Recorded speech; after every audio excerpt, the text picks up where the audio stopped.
sa mas lalong tumitinding tunggalian ng mga bansa sa Asya. Tila ba may mga bansa na tahimik lamang na naghahanda kung sakaling sumiklab ang digmaan. Ang China ay nasorpresa sa isang ulat na dumating sa kanila. May mahigit 50,000 tropang sundalo ng Estados Unidos ang nasa Japan ngayon. Ano ang sadya ng mga sundalo ni ito? Ito na ba ay paghahanda sa nalalapit na digmaan?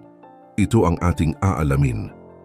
Ang Japan at Amerika ay may matibay na relasyon sa paglipas ng panahon. Ang hindi matawarang pagpupursige ng mga Japanese na mapaunlad ang kanilang defense forces ang nag-udyok para mas dumami pa ang mga tropang Amerikano na pumunta sa nasabing bansa. Kamakailan lang, hindi na naging lihim sa lahat na may mga tropang Amerikano ang nakadestino ngayon sa Japan.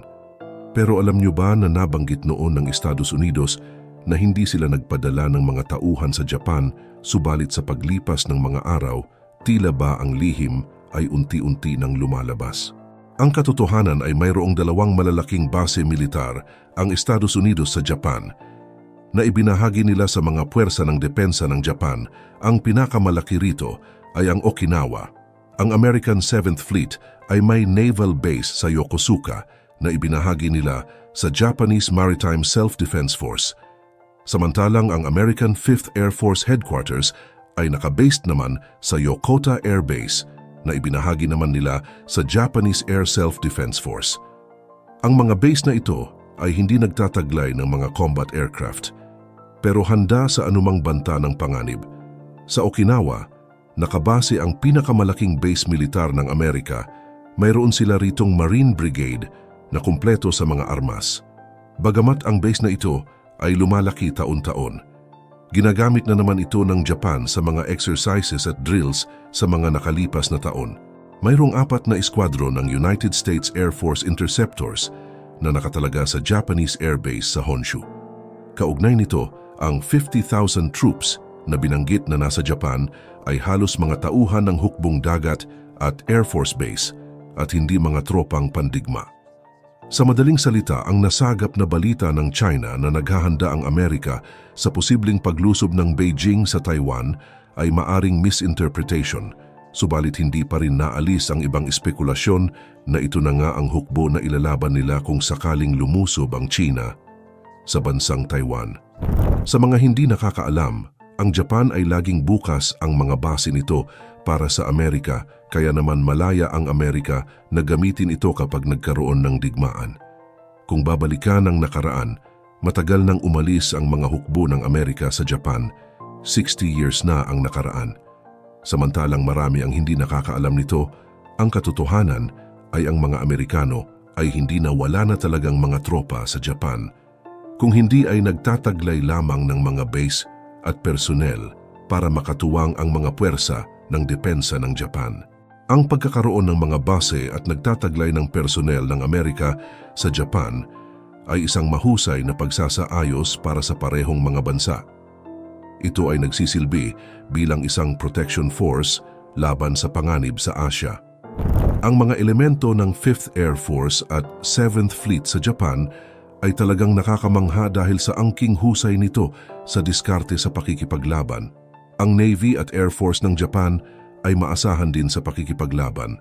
At kung babalikan mo uli ang kasaysayan, kaya ng Japan noon makipagsabayan sa Amerika noong World War II.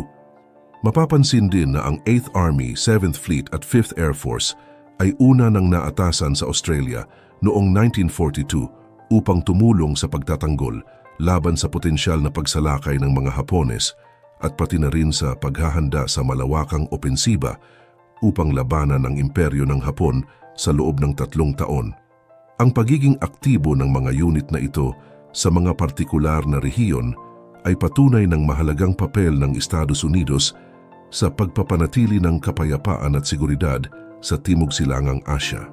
Noong unang panahon, itinuturing na isang paraiso dahil kahit na kailan ay hindi nasira ang kalikasan ng Yanbaru Jungle sa hilaga ng pangunahing isla ng Okinawa, mayaman sa mga endangered species.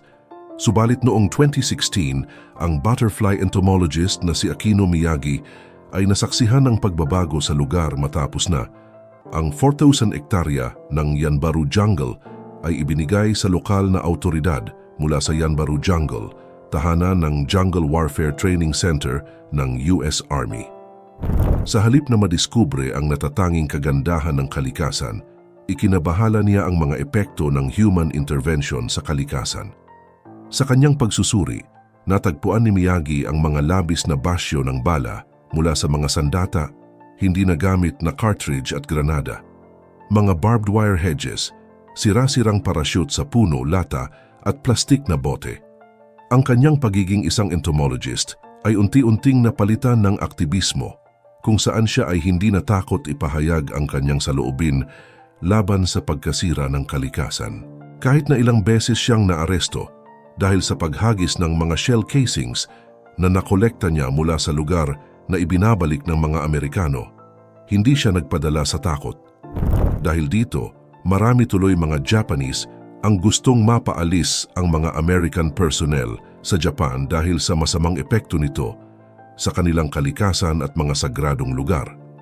Subalit hindi ito mangyayari dahil sa ilalim ng kasunduan ng Amerika at Japan, binibigyan ng pahintulot ng Japan ang Amerika na magtayo ng mga base militar. Hindi required ang US Army na ibalik sa orihinal na estado ang lupang kanilang ginamit. Ibig sabihin, kahit anong gawin nila sa lugar ay malaya silang makakakilos. Ipinagkatiwala ng Japanese Defense Ministry ang pagsasaayos ng Yanbaru Jungle. Noong 2023, nakarecover na sila ng 15,000 shell casing at 8 metrikong tonelada ng mga pampasabog. Pinapangarap ng Tokyo na ideklara ang gubat bilang UNESCO World Heritage Site. Ngunit maaring tumagal pa ng ilang taon bago ito matupad. Pero ang tanong ng karamihan, may chances ba na maaring mapaalis ang mga tropang Amerikano sa Japan? Isa sa mga tinitignan na anggulo kung saan maaaring magkaroon ng pag-alis ng mga tropang Amerikano sa Japan ay kung hihilingin mismo ito ng bansang Japan at may kapangyarihan sila na bawiin ang Status of Forces Agreement. Dagdag pa, hindi na kailangang humingi ng tulong sa US ang Japan upang ipagtanggol ang kanilang teritoryo sapagkat mayroon silang matatag at epektibong puwersa ng militar.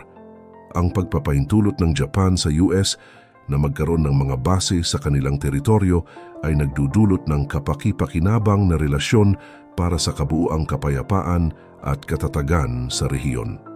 Sa kabilang dako, ang pangalawang pangyayari ay kung may magawang labag sa batas ang mga tauhan ng Amerika na nakadestino sa Japan tulad ng pang-aabuso at pananamantala sa mga Japanese resident na malapit sa mga base militar.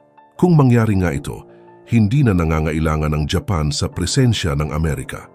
Ang pagkakaroon ng militar na presensya sa nasabing rehiyon ay nagbibigay sa US ng kakayahan na ipahayag ang kanilang impluensya at magkaroon ng boses sa mga pangyayari na nagaganap sa rehiyon. Noong pagtatapos ng World War II, itinatag ng Estados Unidos ang kanilang presensya sa Japan na may 50 base militar. Ang mga base na ito ay kumakatawan sa iba't ibang layunin mula sa pagbibigay ng logistic na suporta sa US forces sa Asia hanggang sa pag-host ng pagsasanay militar kasama ang mga puwersa ng Hapon. Ang mga base na ito ay mahalagang bahagi ng alyansa ng US-Japan at nagpapakita ng matatag na ugnayan ng dalawang bansa. Sa mga taon matapos ang ikalawang digmaang pandaigdig, ang Estados Unidos ay nagtatag ng kanilang presensya sa Japan upang tumulong sa pagtatag ng demokrasya sa bansa. Mula noon, maraming base militar ang itinayo sa Japan at ilan sa mga ito ay patuloy na ginagamit hanggang sa kasalukuyan. Ang mga base na ito ay nagsilbing sentro ng suporta para sa US forces na nasa Asia at mga pagsasanay kasama ang mga puwersang Hapon. Dagdag pa, ang mga base ay ginagamit rin bilang staging ground para sa humanitarian missions na isinasagawa ng dalawang bansa. Bukod sa kanilang praktikal na layunin, ang mga base militar sa Japan ay nagiging simbolo ng matibay na ugnayan sa pagitan ng Estados Unidos at Japan. Ang presensya ng mga base na ito ay nagsisilbing paalala na ang dalawang bansa ay nagkakaisa sa layunin ng pagpapanatili ng kapayapaan at seguridad sa Asia sa pamamagitan ng pakikipagtulungan sa larangan ng militar. Matagal nang kinikilala ng Estados Unidos ang kahalagahan ng kanilang presensya sa Japan para sa katatagan ng rehiyon. Bilang tugon, ang kanilang pagsisikap upang makipagtulungan ng malapit sa pamahalaan ng Hapon ay nagpapakita ng kanilang hangarin na mapanatili ang angkop at kapaki-pakinabang na presensya ng militar sa bansa. Sa kabuuan, ang mga base militar ng Estados Unidos sa Japan ay patuloy na naglalaro ng mahalagang papel sa pagpapanatili ng kapayapaan at katatagan sa Asya. Sa pamamagitan ng patuloy na koordinasyon at pakikipagtulungan sa pagitan ng dalawang bansa, itinataguyod ng US at Japan ang kanilang matatag na ugnayan na naglalayong mapanatili ang seguridad at kapayapaan sa rehiyon nang hindi nasisakripisyo ang kanilang mga pangunahing interes at soberanya. Subalit hindi rin maalis ang haka-haka na ito ay paghahanda na rin ng US sa napipintong digmaan ng China at Taiwan. At kapag sumiklab na ito, panigurado na ang mga base militar sa Japan ang unang magagamit ng Amerika. At ang 50,000 personnels nito ang mga unang haharap upang ipagtanggol ang maliit na isla ng Taiwan.